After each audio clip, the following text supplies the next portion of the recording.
Tornadoes are kind of, they've been referred to as meteorology's last frontier because they're very mysterious and elusive, and there's still a lot of things that we don't quite understand about that.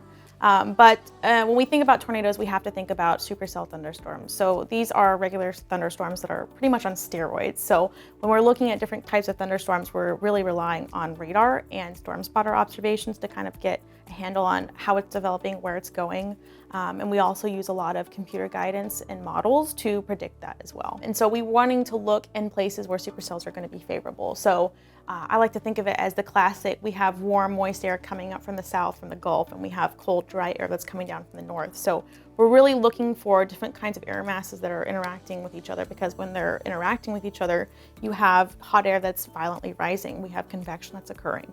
We're wanting to look with places like that. We want to look at places where the dew point is suitable for kind of that nice humidity, moisture that tornadoes really like to form in those supercells. And we're also looking for those supercells to create that one single updraft, which is really important in terms of a tornado being formed.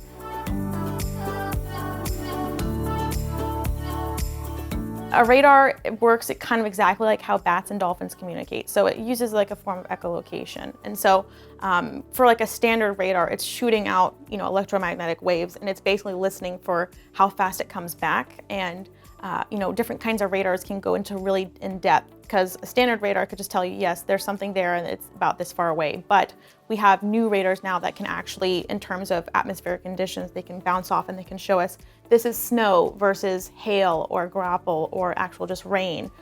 So we use that radar to see different cloud tops, to see all of that. When we're using radar data, that is, most of the time it's live and it's incoming. Of course, we can use our mobile radar trucks, their radars, we can store that data and we can look at it at a later time. And so that could be the main difference. But when we're working with models are usually taking in past data. And so usually how it works is we're using statistics to make these models happen. And so it's taking past events and past occurrences that have happened, and it's outputting the most likely scenario based on past events.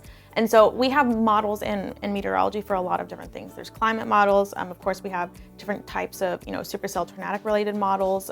There's even ocean current models that they use. But a lot of times when we're doing forecasting, we use models. I like to put it in terms of playing the invisibility game. And so a lot of times make people understand. I say, okay, pretend you're invisible, what would you do? And if it's a little kid, they might say, oh, I'll go pick my sister's nose, I'm gonna pull her hair, I'm gonna do all these crazy weird things that normally I wouldn't do.